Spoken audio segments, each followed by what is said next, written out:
Hi everyone, today we are going to discuss a topic that is methods of training.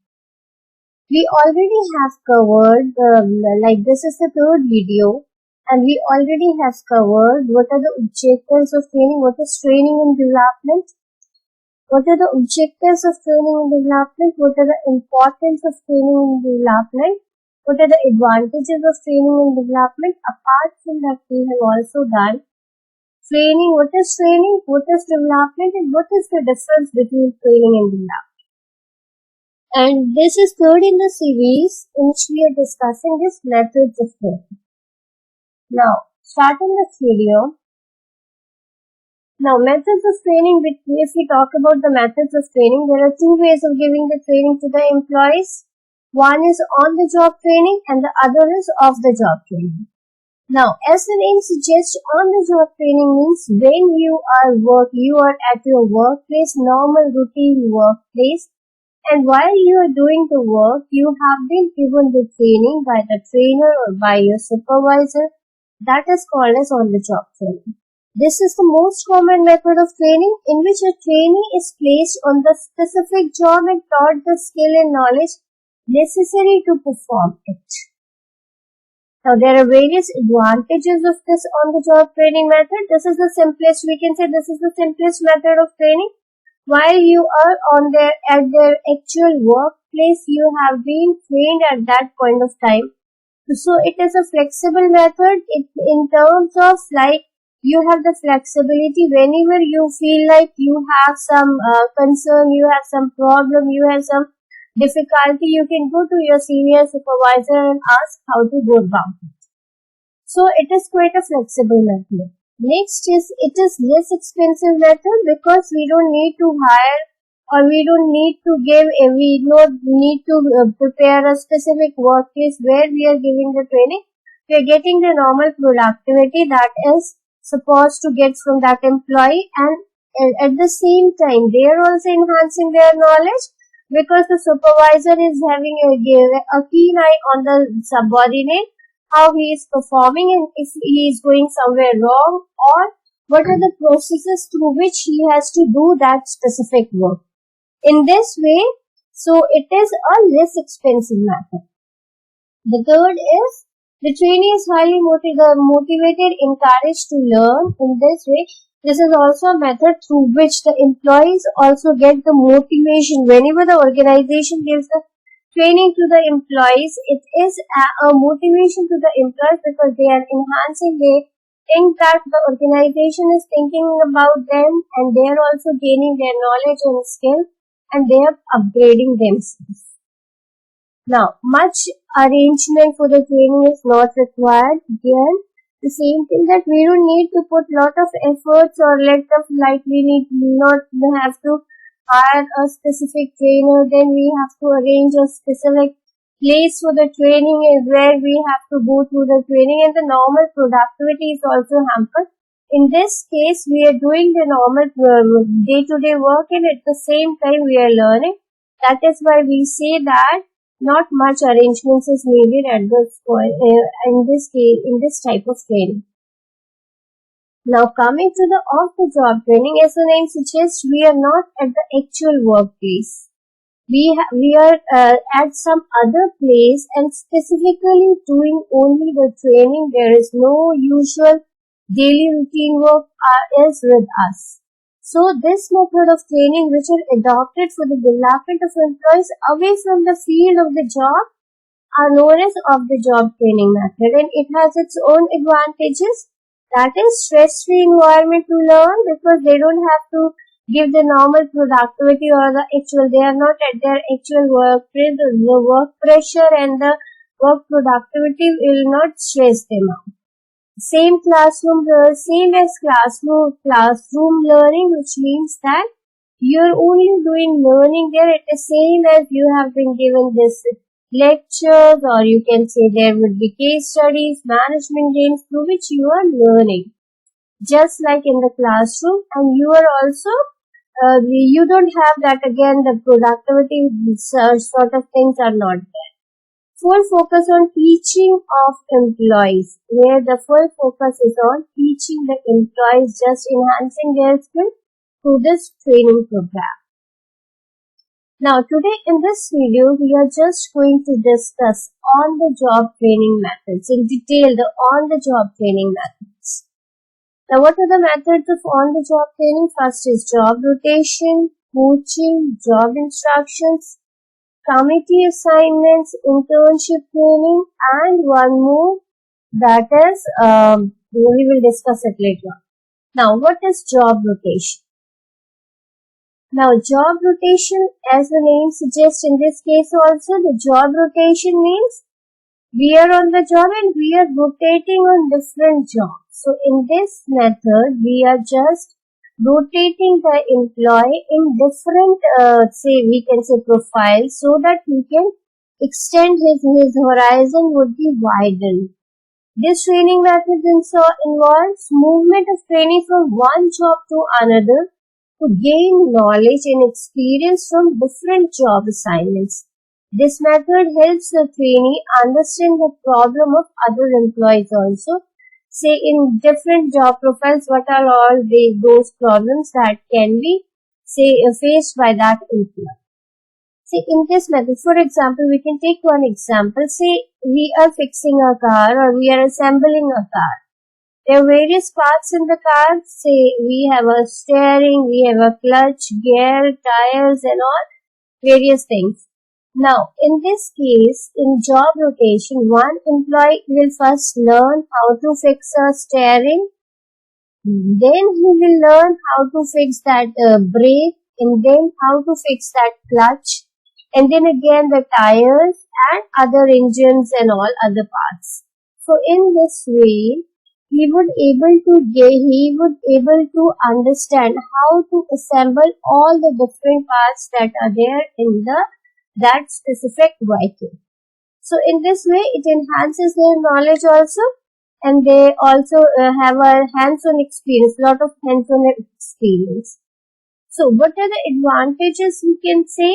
Allow managers to see your hidden talent. At times, one individual in which field he has the talent or he has the potential that can be used by the organization for the future job prospects. It can be determined by the managers. Helps in exploring interest and ideas of that individual, that the trainee, the employee. It also helps, this method also helps in exploring which area is it is of your interest, and you have that capability to grow more in that specified area. The third is motivates all employees, help them to deal with new challenges, because in this case also, the employees is learning and growing, we can say. He is like expanding his horizons. So in this case, we can also say it is advantageous because one employee is ready to work in any different places. So whenever there is a scarcity of work at one place and the employees are more in the other jobs, it can be transferred easily and they are already trained. Now, it motivates all employees and helps them to deal with the new challenges because they are getting the new challenges after some period of time. So in this way, they are motivated that they are learning more, and it also helps whenever we will give them the new challenges, they are already ready because they have done lot of challenges prior also. Now next is boost satisfaction. It also satisfies that individual employee because he is gaining knowledge in one or the other. Now everything has its own disadvantages in this case also. Wastage of time and efforts, because we are again and again putting one employee in different, because he needs some time in learning that thing. So we can say at times it is wastage of time and also the wastage of efforts, because one employee has to learn one thing, then again after some time he would be shifted to some other place, and again it would be time consuming that he will learn that thing and then he would able to perform that job perfectly. Then again when he is perfect in this work, then he would be shifted to some other place. So it is wastage of, at times it can be seen that it is wastage of time and efforts.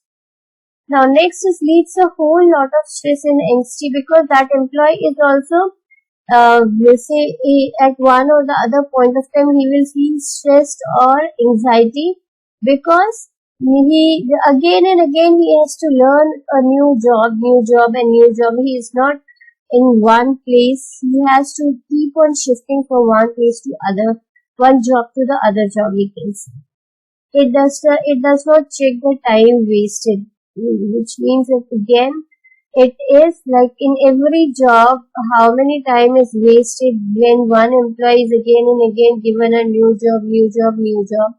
In this sense, we can say it is again it does not this work does not check how much time we are wasting on by learning, giving that individual again and again the new work. Now we can take one practical example from the point of view of the organization. Say job rotation method has been using in the Indian banking sector for the probationary officers for a period of approximately 2 years to finally post them as assistant bank manager. Under this method of training, candidates are placed in each and every job, starts from clerical jobs, assistant job, cashier and managerial jobs, for the purpose of knowing importance and nature of every job before handling assistant bank manager position. So in this case, when we take the example of this case, then we find that this is a very good way of like teaching one individual different so that he would later able to handle all the situations at different places. So in this case, if you want to be a PO in the banks, then you initially for the first 2 years you have to do all those works which later on you are supposed to handle. For example, you have to go to all clerical jobs that is done in the organization, assistant job, cashier job, managerial jobs, so that you would have a lot of hands-on experience, and when actually you will be handling all those situations, then you have all those practical knowledges with you. Now the second method is coaching. Under this method, the trainee is placed under a particular supervisor who functions as a coach in training and providing feedback to the employees. Now, coaching, which means that one individual, one supervisor or one trainer has been allocated to you that you have to work under this supervisor or under this coach, and he will be keeping an eye on your work, and time to time he will be giving you the feedback wherever you are going wrong or wherever you need the assistance. So in this way your training will be going on. Now the advantages of this method is proper guidance on how to conduct an activity, that you will be getting a proper guidance from your coach how to do a specified activity. It is also a cost-effective way because in this method, again, you are getting that knowledge and skill by the trainer, and we don't need to put lot of extra expenditure for that. No loss of productivity, or we can say there is the productivity would be say efficient and effective, and apart from that, quality will also not deteriorate because you have been observed by your trainer or the supervisor while you are working at your workplace. Now, if we talk about the disadvantages, ideas given by trainees are not considered because see, the trainer always feel themselves to be supervisors, so at times it may happen that the trainees, the trainees are giving some suggestions or some new innovative ideas that is not considered by the trainers or the coaches. The trainee would not get a chance to explore more because they have been observed, they have been kept an eye on the subordinates, how to go about it in a specified way, so they don't have the opportunity to explore themselves how to go about it, how to do a specified job, because they are guided everywhere how to go about it and how to that specified work.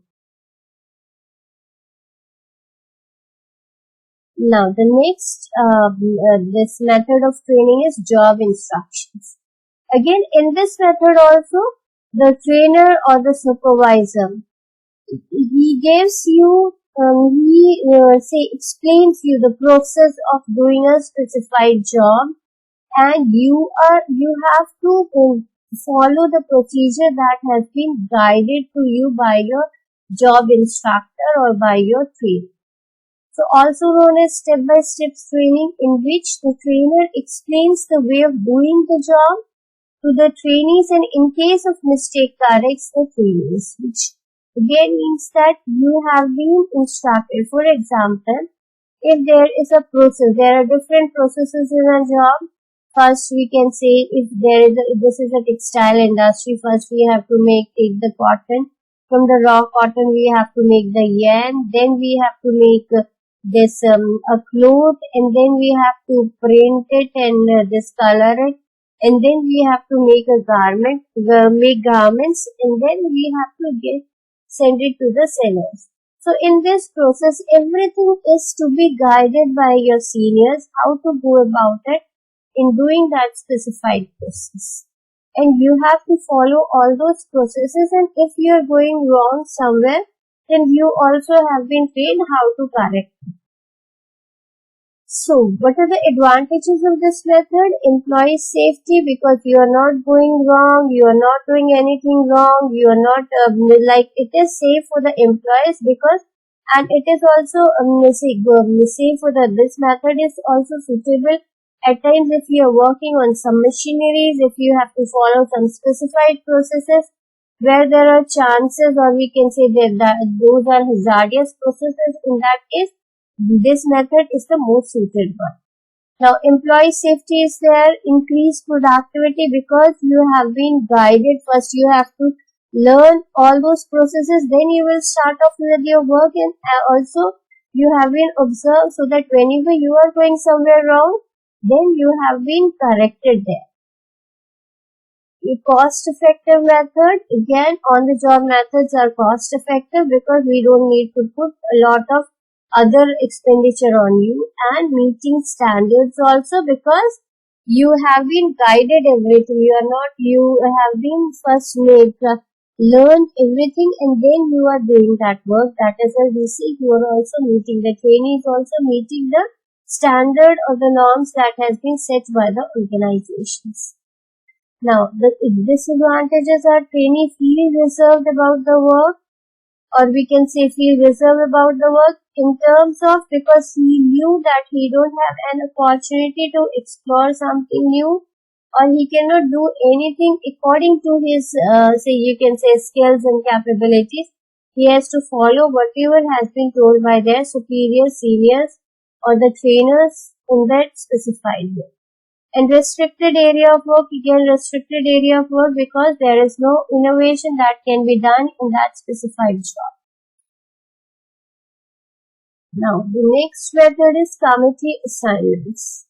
Now, in the committee assignments, there are a number of trainees. They have been grouped together. We can say a group of 9 to 10 people has been made, and then they have been given an organizational problem. And they have the opportunity to discuss all those problems with their teammates, and then they have to discuss and try to make the best possible solution of that problem. So this method, a group of trainees is asked to solve a given organizational problem by discussing the problems, and this helps to improve teamwork. This is the way, in this way, they have to coordinate, cooperate, discuss with their teammates, and then try to develop some idea which is the most appropriate among the alternatives available. So, in the advantages, it improves employee interrelationship, which means the relationship with their colleagues, relationship with their peers, and relationship with their seniors and subordinates. It also builds the team spirit, because you have to work as a team, because you cannot, in this way, you cannot work as an individual. So you also learn how to work in a team, which is very important requirement in the organization and deals with the well organizational problem, which means that problem that has been given to the trainees those are all well organizational problems, whether it may be in that specified organization that problem would have occurred, or it may be somewhere else distant that problem would have occurred. So it is the real organizational problems, all those problems which actually happens in the real organizations, in the real working in the organizations.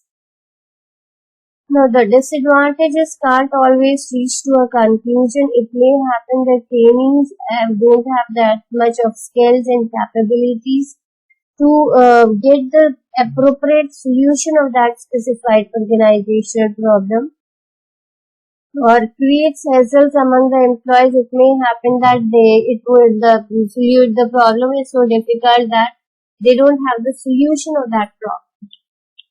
So this is one of the method of training, and the next method is internship training. Internship training is there are various interns. There are various. This is also a very common word, interns, which means that you have to work in the practical work environment, and in this case of training, you learn some theoretical knowledge, and this type of training is given where there is a craftsmanship is needed.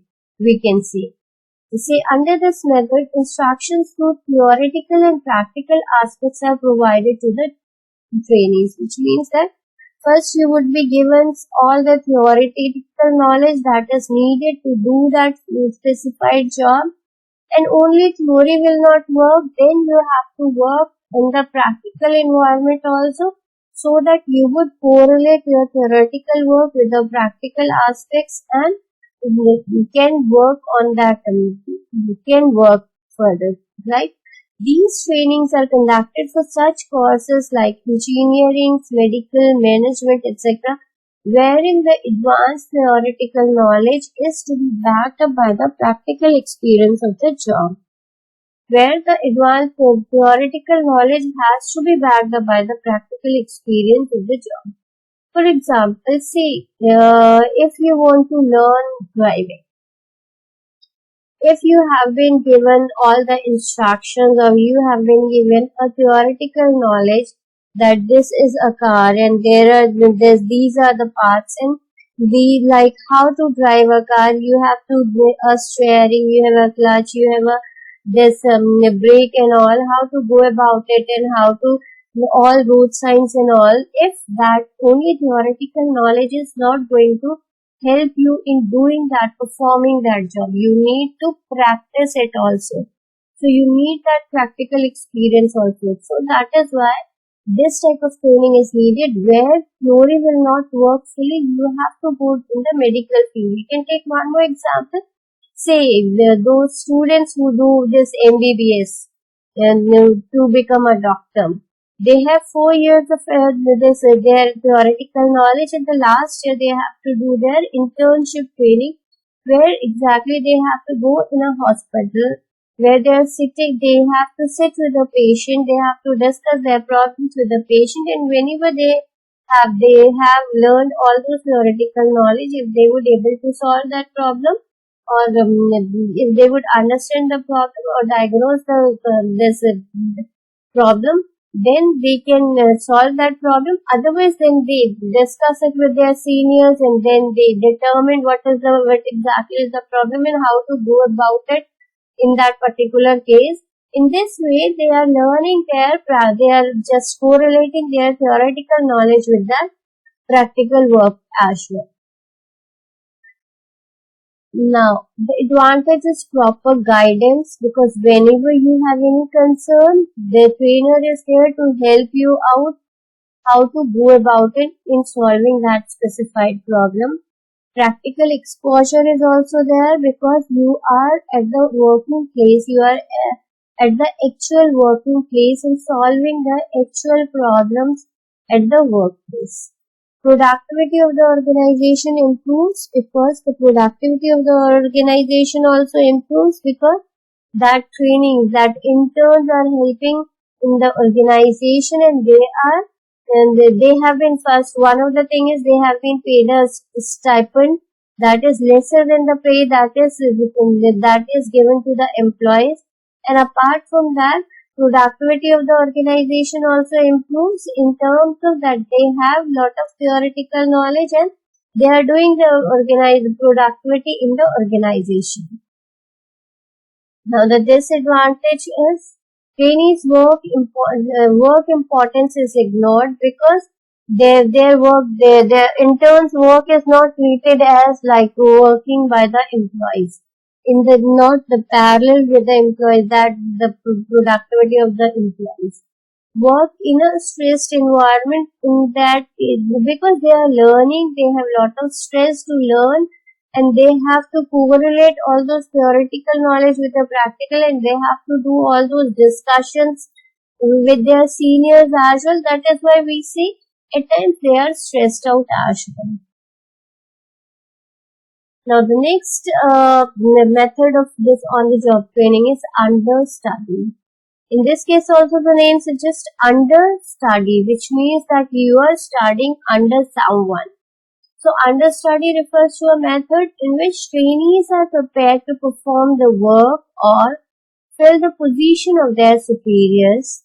In this technique, a trainee who is likely to assume the full duties and responsibilities of the position currently held by his or her superiors is called as an understudy. The understudy fills the position of his or her superior that is about to leave the job due to promotion. It can be because he is promoting to the next designation, he is retiring, or he is transferred to some other place. For instance, the departmental head may pick up one competent person from the department to become his or her understudy. And this gives the understudy an opportunity to try out his or her leadership skill. Now, in this case, which means that understudy is someone is studying under you, which means that there is a higher designation which is about to go in some other designation or about to retire. Now, in his place, you have to sit there after some time. So, you are studying under that, you are studying under his guidance and you are just understanding what all jobs you have to perform and how to take the decisions in that specified designation. And after so that you would able to do that, you can able to justify your duties and responsibilities when that individual will not be in his position or when you have been, let's say, sitting on his position. Now, the advantages training is conducted in a practical and realistic situations. You are facing all those problems. Those are practical. Those are those problems which are coming in the organization in their day-to-day. So, this is a practical and realistic situations. And if we talk about the disadvantages, this method tends to perpetuate mistakes and deficiencies of existing managerial practices, which means that if we are learning all those good things that individual is doing in the organization, and at the same time we are also learning all those loopholes or we can say mistakes or deficiencies of the existing manager, the wrong practices that is happening in that specified designation. You also inherit all those wrong things as well. This is one of the disadvantages of the job training method, we can say. So I hope you would have understood all the methods clearly, and if still you have any doubts, you can write to me on my comment box. And please subscribe, share and like button. Thank you.